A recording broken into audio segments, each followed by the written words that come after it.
Donc, si vous permettez, on va commencer ce mot de bienvenue.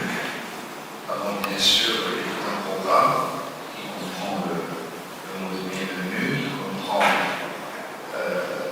un mot aussi représentant des étudiants, du conseil des étudiants. Je vous ferai une petite présentation pour vous montrer quelques chiffres, qui sera plus facile pour moi d'expliquer en présentation qu'en discours direct. Et ajouter à cela, il y aura un cours inaugural, premier cours qui sera donné par l'équipe de ce chapeau de l'Anthropologie. En fait, de ça, les 3 heures, Inch'Allah. Donc, permettez-moi de commencer. Je voudrais tout d'abord dire, messieurs les historiens, monsieur le secrétaire général, monsieur le chef de service, qui sont ici, que je vous présenterai au fur et à mesure. Je vois bien le CNF qui en quelque sorte le représentant du CNF, le coordinateur.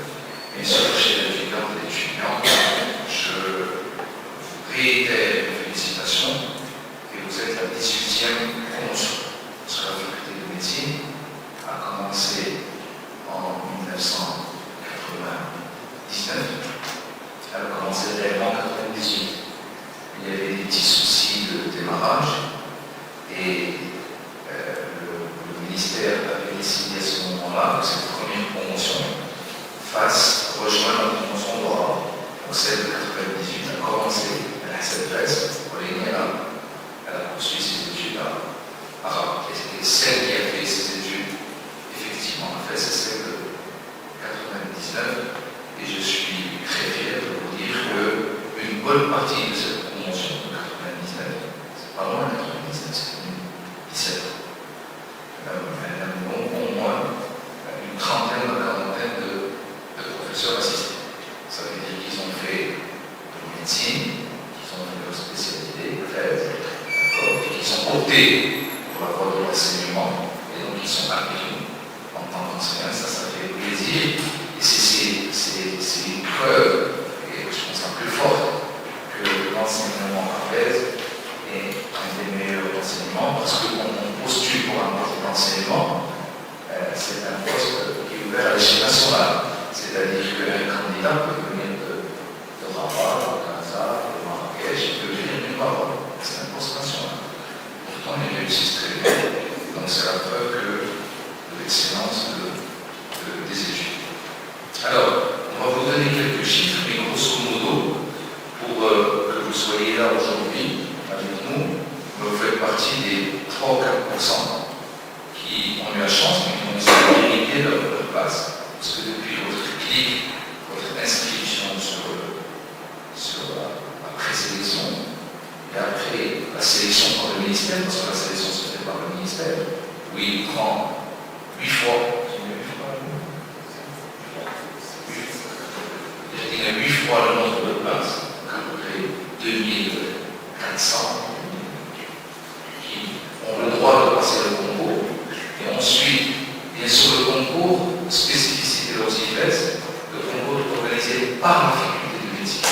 On ne se crée pas pour que le concours soit, en quelque sorte, je l'ai dit entier, qu'il soit transparent, irréprochable, et nous en sommes fiers. Et la preuve, c'est que ne réussissent que ceux qui méritent.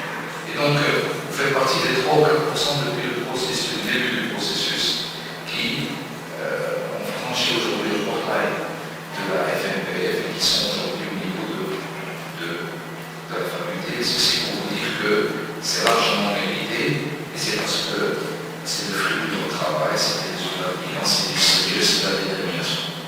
Alors, avec le sérieux, avec la détermination, vous en aurez largement besoin pour faire vos années de médecine. Parce que vous avez choisi de faire médecine, c'est 7 ans d'études, ça demande un peu d'endurance, mais ça passe très vite, c'est agréable, et vous allez voir que c'est à votre portée. Alors, la faculté de médecine de Fès a une place privilégiée parmi les facultés de médecine du Maroc. Elle n'a pas l'ancienneté de Rabat et de Gaza, mais je peux vous dire qu'avec ses 17 ans, 18 ans, il il y a énormément de paramètres, de points où on a soit on est en égalité, soit on a même dépassé le travail des avocats. Je donnerai quelques exemples. Un des paramètres, c'est la publication scientifique. La faculté de médecine de Fès avec les enseignants est première en matière de publication scientifique. Peut-être parce qu'il y a beaucoup de jeunes enseignants, peut-être parce qu'il y a un nouveau CHU etc. Mais en tout cas, la publication scientifique est un paramètre très important dans la vie d'une faculté de CHU. On se trouve premier. Alors, les résultats de façon générale, que ce soit les différentes années de médecine, les concours d'internat résident, j'ai parlé du concours de professeur assistant, la faculté de médecine est très bien placée. Donc tout ça fait que nous sommes fiers d'avoir une très bonne place comme les facultés de médecine du Maroc. Bien sûr, toute faculté de médecine fait partie d'une université, parce que le système, on va voir dans notre présentation, il y a le ministère de l'enseignement supérieur, avec 12 universités réparties sur le territoire national, et chaque université comprend un certain nombre d'établissements. Alors nous, à Fès, c'est l'université Sidi Mohamed qui a été fondée en 1975, qui a à peu près 100 000 jeunes, et dont la faculté de médecine fait partie de l'université Sidi Mohamed avec ses 3500 étudiants dans le monde. Alors, pourquoi tout ça? C'est parce que nous voulons que cette faculté de médecine, qui est très jeune, qui n'a pas encore les 100 ans, les 200 ans, mais qui tire aussi son énergie de l'histoire du Karawin. Vous savez que l'université de Karawin, qui est la première université au monde, s'enseignait la médecine. Et vous allez visiter la faculté, il y a une salle de soutenance de thèse qu'on a donnée au nom du médecin qui s'appelle TUM. Si les amis avec vous, 1247, il a soutenu sa thèse devant un jury. C'était à peu près les mêmes conditions que de soutenance de thèse, et faisait partie de ce jury actif de la négative, faisait partie pour le Bayard. Donc pour vous dire que nous ne commençons pas à faire de rien, on commence de l'histoire, on commence de tellement de choses. Et donc c'est à nous, là aussi c'est un défi à relever, c'est à nous d'être à la hauteur de cette histoire millénaire. Alors, bien sûr, quand j'ai parlé tout à l'heure des 3-4% que vous représentez, aujourd'hui vous êtes là, vous êtes 3-4%. Mais pour nous, vous êtes 100%. Mais pour ceux qui ne sont pas là, ils représentent les 96%, 97% qui n'ont pas franchi la faculté. Tout ça fait que vous avez du mérite, c'est pour ça que vous êtes là. Mais aussi ce mérite, automatiquement, doit se transformer en responsabilité. C'est-à-dire que, voilà, votre chiffre, on est transport, vous êtes là, et donc c'est normal, vous avez mérité, vous avez été sélectionné. Mais bien sûr, vous devez être responsable et vous devez mériter la confiance de vos parents, la confiance de votre faculté, la confiance de votre pays, parce que vous allez être les futurs médecins de ce pays, vous allez soigner ce qui est le plus cher sur Terre, c'est l'être humain. Vous n'allez pas réparer les frigidaires ni les voitures, je n'ai rien contre les mécaniciens. Il y a comme une différence par rapport à soigner les humains. Et donc c'est pour ça qu'on vous demande d'être responsable. Je voudrais aussi insister sur le fait que l'inscription à la faculté, qui s'est faite avant-hier et hier, n'est que la première étape, ce n'est que le début. C'est un grand début, parce que pour y accéder, ça demande énormément d'efforts. Mais ce n'est pas la fin.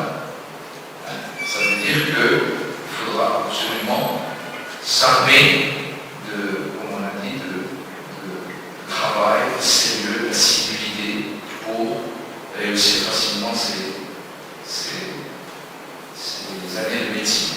D'autant plus que vous allez dire que nous avons vécu tous ici, nous sommes tous ici présents, qu'on soit enseignants, qu'on soit personnes administratives, nous avons tous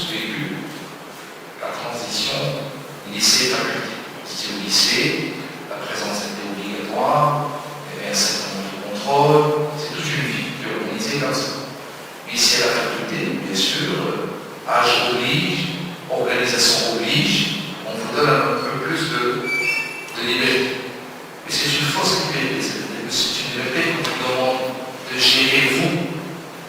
Ça veut dire qu'il faudra bien la gérer.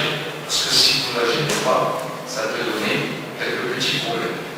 Donc, on vous demande de la vigilance, de la persévérance et du courage parce que il faudra passer de ce lycée à la faculté, changement de mode de vie, de rythme de travail, avec en quelque sorte en pente douce, si je peux m'exprimer ici, pour qu'il n'y ait pas trop de glissement de photos.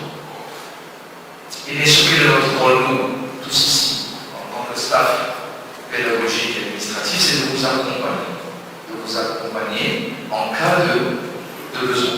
Ceux qui parmi vous auront d'éventuelles difficultés pédagogiques, et bien nous serons là pour en quelque sorte intervenir, pour dire voilà, faites attention à ceci, travaillez comme ça. Et je dis bien en cas de besoin. Et là aussi vous avez une richesse qui sont posées. Et là je remercie, moi de remercier ce EF, parce que vous allez faire partie maintenant d'une famille, grande famille, qui est des familles des étudiants en médecine. Et je suis sûr et certain qu'en côtoyant les deuxième, troisième, quatrième année, cinquième année, ils vous diront faites attention à ceci, attention à ceci, passe comme ça, etc., etc. Et c'est des conseils qui valent de l'or. Alors, tout ceci, pour résumer en 2 mots, il y aura des difficultés de cette transition, mais s'il y a un travail régulier, des sacrifices, eh bien, ça ne pourra être que la réussite comme vous avez réussi, parce que vous avez toutes les potentialités pour réussir. Et qu'est-ce qui se passe pour certains qui viennent voir s'installer en tant que visionnaires à la pédagogie, certains se disent le premier semestre c'est fin décembre, je suis là, je suis au lycée, etc. Et donc il se met à préparer ses cours, ses examens, qu'à un moment qui est un peu trop tard. C'est normal qu'il y ait cette. C'est pas parce qu'il n'y a pas de contrôle continu au niveau du lycée qu'on ne doit pas travailler de façon régulière. Alors, bien sûr, tout ça pour insister sur le fait qu'on ne peut pas, au niveau d'une faculté de médecine, avoir autre chose que de l'excellence. Pour 2 raisons. Premièrement, parce que les gens qui s'occupent de cette faculté veulent en faire une faculté d'excellence. La deuxième, c'est qu'on forme c'est que vous êtes excellent, parce que sinon on ne serait pas là, on va être sélectionné. La troisième, c'est que vous allez vous occuper de l'être humain. Donc vous pouvez être excellent. La preuve, quand vous êtes malade, quand votre parent est malade, qu'est-ce que vous cherchez? Vous demandez à droite et à gauche en disant quel est le bon médecin. Je voudrais d'abord, c'est le bon cardiologue, c'est le bon chirurgien. Pourquoi vous choisissez le meilleur quand vous allez vous faire traiter? Pourquoi vous ne choisissez pas le meilleur? Alors parce que, tout simplement, vous dites que j'ai droit à de bons soins, à un bon diagnostic. Et bien les gens vont venir vous voir pour la même chose. Et soyez sûr et certain que vous êtes mauvais, ça ne marche pas. Et donc c'est pour ça que, tous ensemble, on n'a pas d'autre choix. D'autant plus qu'il est très rude concurrence à l'échelle nationale et internationale. Avec 5 facultés de médecine jusque-là, et cette année, on va aider les dangers. Avec chacune centaine d'études. Vous savez qu'il y a 2 fondations privées. Peut-être qu'il y en aura d'autres. Ça, c'est au niveau national. Et au niveau international, les critères sont de plus en plus corsés. D'accord? Pour le mouvement, pour pouvoir aller travailler dans un autre pays, pour pouvoir. Et donc finalement, soit on est excellent et on a un passeport et un visa pour tout, on peut travailler là où on veut, faire un stage là où on veut, se spécialiser là où on veut, dans la spécialité où on veut. Mais soit on est borderline et on va rester borderline toute la vie. Donc je pense que tous ensemble, nous avons déjà fait notre choix. C'est le choix de l'excellence et il faudrait qu'on veille que ce soit l'excellence. Et ça, on a une part de responsabilité, nous, en tant que staff pédagogique et administratif. Mais cette part, je le dis toujours aux étudiants que je côtoie, elle est très faible, c'est 10, 15, 20%. On est là pour vous aiguiller,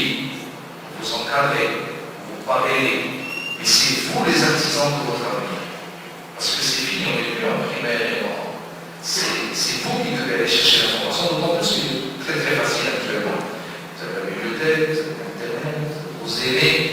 Et donc finalement, c'est vous qui devez prendre votre carrière et votre destin contre vous-même et décider de ce que je veux être. Est-ce que je veux être un médecin qui rase les murs, qui fait un minimum de choses et qui passe son temps à écrire des lettres pour adresser les malades, parce qu'il est vide, ou est-ce que c'est quelqu'un qui va être devant ses responsabilités, qui va sauver des vies, qui va être fier d'être un membre actif de sa société? C'est dans ça que ça se résume. Alors je vous dirai quelques mots de la faculté de médecine. On reverra certains points dans la présentation. Donc je l'ai dit, c'est une faculté relativement jeune, 18 ans. Nous avons eu la chance, elle a été très bien construite. Et j'ai besoin pour moi de remercier tous ceux qui étaient derrière ce projet, qu'on connaît ou qu'on ne connaît pas. Elle a été bien équipée, elle a une équipe enseignante qui est motivée, qui est jeune, j'ai parlé tout à l'heure d'un très bon niveau, une équipe administrative qui est compétente, qui ont tous des diplômes d'un certain niveau, qui sont tous animés d'une certaine dynamique. Nous avons eu la chance, nous sommes ici au niveau de ce qu'on appelle l'extension de la faculté. C'est-à-dire que la faculté, quand elle a commencé en 98, il n'y avait pas cette partie où on est là aujourd'hui.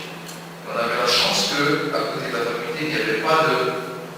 C'était un terrain pour vite. Donc on a pu, par un processus de récupérer, parce qu'on a plus d'étudiants, et construire 3 grandes amphis avec d'autres choses dont on parlera.